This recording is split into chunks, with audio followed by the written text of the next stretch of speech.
Thank you so much, Jason.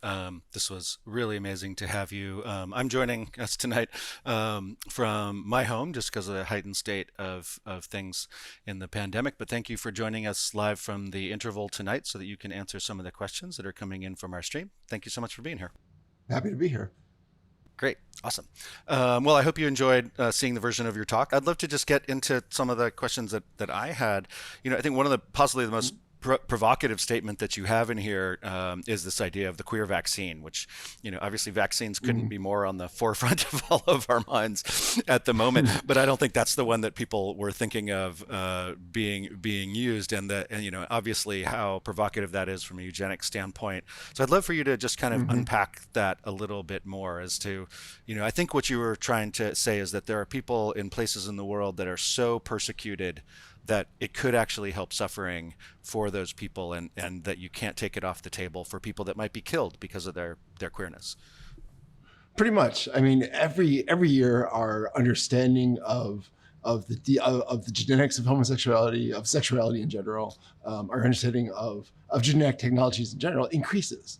And every year, every 2 years, we see the results of a giant, massive study looking at trying to identify the gay gene. And we're getting closer to the point where we haven't identified the gay gene yet. We think it may be multiple genes, but we hint at it in the video. It's this idea that there could be a mechanism by which we never have to identify the gay gene, but we can identify what affects that gene. For example, for every male fetus that was in a womb before the next one, that next fetus has a 33% greater chance of being born gay. So that we know there's something about the hormonal changes and positioning and balance in the womb that affects sexuality. So my concern, I mean, this is a wild card, low probability, but very high impact. Is that we don't need to spend $50,000 to edit out the gay gene fetus by fetus. But we could work around that, never identify the gene itself, but just prevent it from activating. What if that was $1 a day supplement for a pregnant person? To reduce the chance of having a queer kid by 50% or greater. That was one of the first. Putting all those that two and two together was one of the first times I felt kinship with my community. I felt a bit of kind of existential communal kinship, really. Like we could go extinct. What is there about? There have been evolutionary biology theories about why homosexuality forever, that we help raise the kids, that we are supplemental parents, that we mediate the tribe. But what if it were to disappear? What if we had the ability to make it disappear? I think there's a lot of, and this is the genesis of the research, I think there's a lot of queerness that's worth saving. Indeed. I think to your point, I mean, when sonograms became available in certain countries and regions that basically kind of exalt male children, we've seen the female birth rate fall through the floor. And so, Absolutely. there's already kind of these levels of using technology for a eugenic or a societal kind of desire. And so you certainly could imagine in places where countries that are so violent and marginalized for queerness that those parents may choose to not have a queer child, for sure.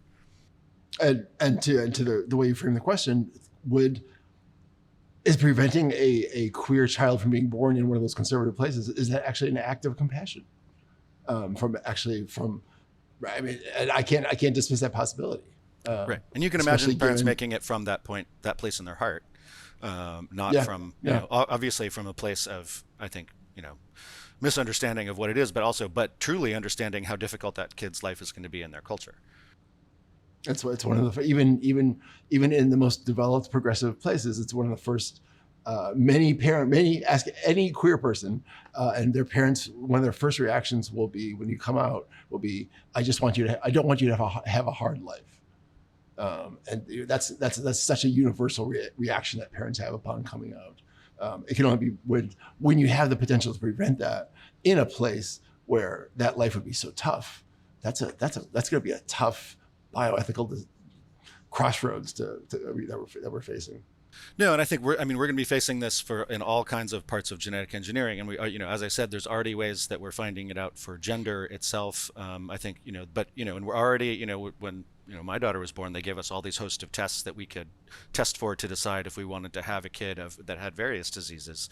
And so again, from the compassion of the parent's position, they may want to choose to not have that child, and but it also kind of it takes this whole realm of I think a variation out of the human experience too, which is, I think, if all the kids were these blonde, blue-eyed, perfect, eugenic, kids that all had the same gender preference and non-queerness, then I don't think that's the world that we actually want to live in, truly. Yeah, I agree. No, and I think to that point, I think and we're seeing now a much more acceptance, at least in certain cultures, of queerness. Things, shows like Queer Eye having such a huge thing, and RuPaul's Drag Race being this huge kind of success and Emmy award-winning thing, that there's clearly a huge acceptance, at least in certain cultures, that queerness and otherness bring so much to our culture that these marginalized groups can help our culture in so many ways. And I'm wondering what your thoughts are on why is it that the marginalized groups can bring us so much creativity and so much kind of fabulousness to our culture? What is it about the marginalization, do you think? Well, as we hit it in the video, I think there's when you choose to come out, when you choose to live the life that is, let's say queerness is 5 to 10% of the population, right? You are living your life against the 90% of that mainstream, and it's a double-edged sword. You no longer have the autopilot that many people have, that where the obvious next decision is made for you. Well, yes, I naturally get married and you naturally have kids, but you also have so much more freedom to chart your own path. And I think to chart your own path, to explore ideas and arrangements and these spaces between binaries that we talked about, that when you're living in the margins, I mean, the margins are really the foundry of creativity, the foundry of the future. And I think a queer life just lends itself naturally to greater consideration, greater awareness of the choices that we're making, and also greater experimentation. No, and I think, our previous speaker, Dr. Lonnie Brooks, who was talking about Afrofutures as well as Afro-queer futures, I think one of the things that he pointed out that was really eye-opening for me was this notion that Black people have had to be futurists because their marginalized present was so difficult that in a way they had to project a better future for themselves in order to kind of have a present that they could live with. And I'm wondering, do you feel as though that's a similar thing for queer populations? I do. I have I believe this is a saying of mine, that queer people make some of the best futurists because for most of our lives, we have had to hope that tomorrow will be better for us than today. That we will be more respected, more welcome, more accepted in the world of tomorrow, the world of next week and the world of next year, than we have in today. And we know, yes, I'm losing my trajectory here, but yes, we're making progress, but it is scattershot progress. We are often going 2 steps forward, 1 step back. We're not there yet. Yeah, and going back to some of the new technologies, I think some of the new technologies that may be coming in genetics may allow you said that some queer parents are seen as this extra set of parents, but I think what's coming very obviously is that there's already technologies where 2 people of the same gender can effectively generate a offspring, or even you can generate offspring based on only a single person's genetic material coming. So do you think that's going to change some of the outlooks and the ways we parent and the way we think about parenting?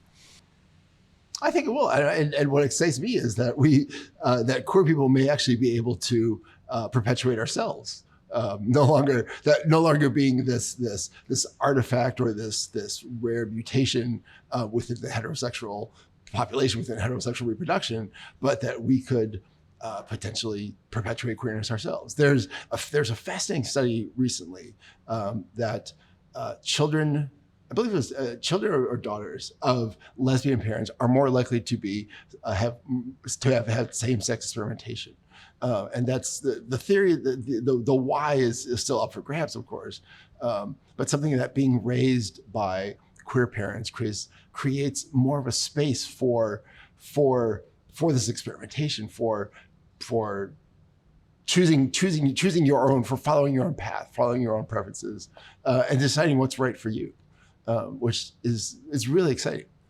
Well, certainly, I mean, some of the statistics you were showing between Gen Z and and the current generation, millennial generation, sorry, the last generation, Gen Z and the millennial generation, that the acceptance seems to also be allowing for so many more people to identify in a really profound way. I mean, we're crossing the 50% line of basically effectively gender for people Right. that feel free to identify as non-binary.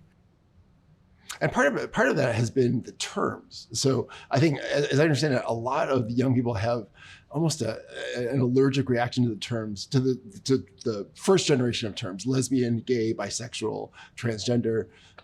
As the questions they're asked, are you gender fluid? Are you not exclusively heterosexual?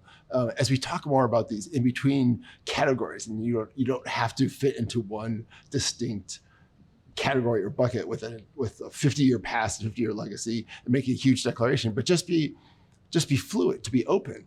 That's when we're seeing these numbers really climb, from the 5% that may be gay in older generations to the 50% who are identified as not as gender fluid or as not exclusively heterosexual, all the way down to Gen Z.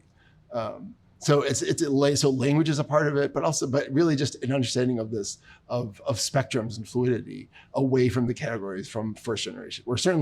We are at least in third, fourth generation of LGBT culture and life and activism now, and it's I can't wait to see where it goes. Right. Well, I want to come back to that a little bit. We also have a few questions coming in, and the first one from Kevin Kelly, who's organizing our questions, and kind of to this point of, do you think science should guide what we consider queer, or should we let that be a societal and a self expression? If we identify this gene, should be the only thing that we rely upon? I think, I mean, queer is such a moving target. I mean, queer almost always needs something to exist in opposition against. I mean, queer is, how do I put it? I mean, queer really does need to be transgressive against a prevailing system. I think that what is the notion of what is queer will change over time. And I think identifying the gay gene, identifying a distinct biology, distinctive marker of of queerness, homosexuality, does not necessarily confer all these traits. And this is one nuance that hasn't come up yet, is that queer is not necessarily gay. I mean, there are queerness, and the LGBT is different than the Q in many respects. That queerness is a form of fluid homosexuality that really exists, I think, in active conversation and active opposition to a lot of mainstreams. And these are some of the traits I was meaning to identify.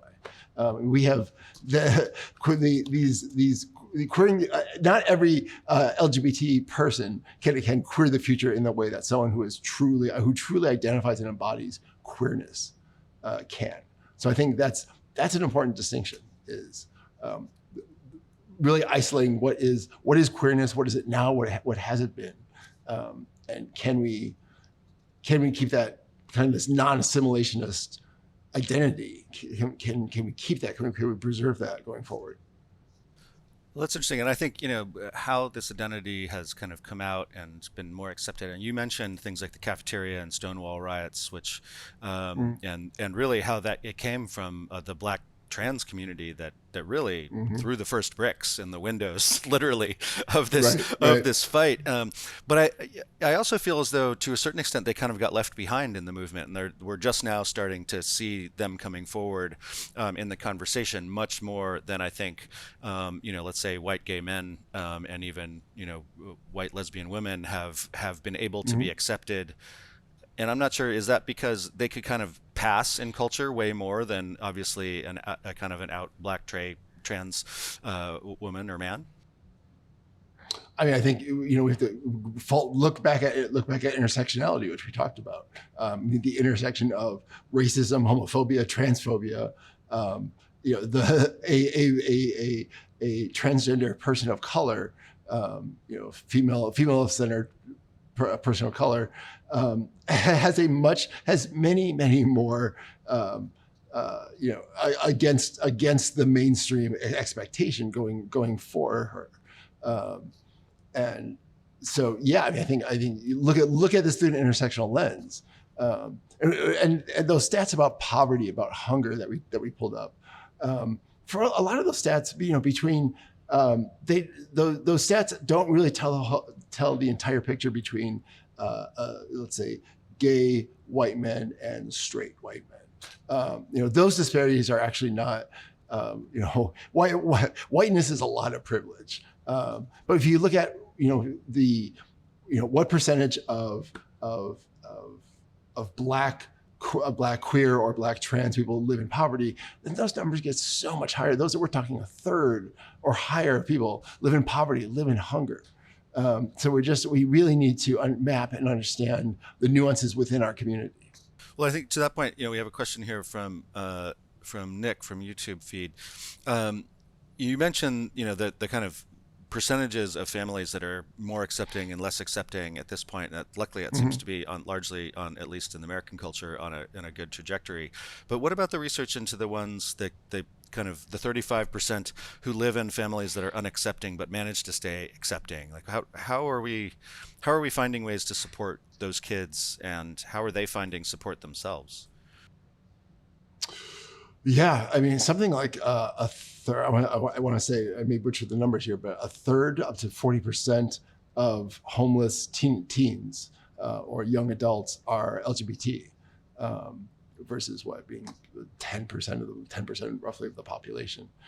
So this is a real phenomenon, and luckily there are a lot of groups that are focusing on, um, you know queer teens, queer young adults who have been rejected, who are living on the streets, and trying to specifically solve the multiple intersecting problems that they face, trying to get back on their feet without family resources. I mean, that's the idea of the chosen family is so important to queer communities, right? Since so many parents, so many families are rejecting to some degree, right? Whether it's don't bring your partner home for Christmas, to don't ever come to my house again. That the idea of the notion of the chosen family, which is starting to spread from one of those innovations that started in queer culture and is has such benefit and value that other people are adopting it. That the chosen family is really important. It's one of our survival adaptations, and I think survival under many conditions is one thing queerness excels at. Nice. And we had one clarification question that I'd love to get from you Hmm. what is a chosen family? I don't think everyone is understanding that term. Sure. Chosen family is so. Parents, you come out to your parents. Often, depending on where you live, how your parents were raised, is religion a part of the family? Parents are often very rejecting. I know every LGBTQ person knows someone whose family has essentially shunned them, has said, "Do not, you are not welcome here." They maybe talk once a decade. A chosen family is, you move away from, it's often rural to big city. And chosen family it's the people that are your new family. It's the people that they're a hybrid of their friends, their former lovers. They're the people that you whose shoulders you cry on, that you talk to, that know your life story. It's friendship plus, really. Think of it as a who would you invite to Thanksgiving if not for your own family. I think it's one. Thanksgiving is often where chosen family really manifests. Right? It's who would be around that very queer table, right? Well, I want to thank you very much for this work and for giving this talk. We're coming across the top of the hour, but I'd love to give you a chance to maybe say a little bit about either where you're going with this work and or what your next work is. I know you've been affiliated with the Institute for the Future, and they've been supporting this work to some level. But I'd love to hear kind of what's your ecosystem of this work and where do you see it going next? I want to keep pursuing this. Quite honestly, this is. I mean, I really, as I mentioned at the very top of the video, I mean, I've been a futurist for 20 years. I have been basically out for about 20 years, and I'm finally feeling those converge. I want to explore, I mean, both queer foresight. So I'm really starting to understand what are the future forces that will disproportionately disrupt the lives of LGBT people. I mean, we're talking automation. I think will disproportionately disrupt. These natural resource depletion will disproportionately disrupt poverty, hunger, and so that we can begin to future-proof my community, future-proof us as a subculture, but then also to explore this queering as a toolkit, queering as a mindset. I mean, I'm going to get, as much as there may be some trouble brewing in the comments right now, I'm going to get in trouble for even implying that queerness could be turned into a toolkit or a utility. I think that, but I absolutely think there's a lot that queerness has through struggle, through pain, through violence, through death, has mastered, and that I think needs to be shared and can help a lot of other people going forward. So I think queer futures, in short, I think is, hopefully that carries me through as a futurist. Nice. Well, I'm reminded when you say that one of my favorite principles of longevity, which was kind of coined around the discovery of the bristlecone pine tree, the longest lived single species, was that adversity breeds longevity, and that things that live in the most difficult environments are often the most long lived. And we see this, I think, with institutions, cultures, biology, and I'm hoping that at least through some of the adversity, some good things are going to be coming out of it. And thank you very much for joining us, and look forward to hearing more of your work in the future. Thank you very much for hosting me. Thank you. And I want to thank you, our audience, for joining us. The recording of this will be up in perpetuity, and I hope that you can join us for some of our future talks. We have some amazing things planned for the rest of 2021, which I'm hoping will even bring us back to some in-person events at some point in the future. So thank you very much.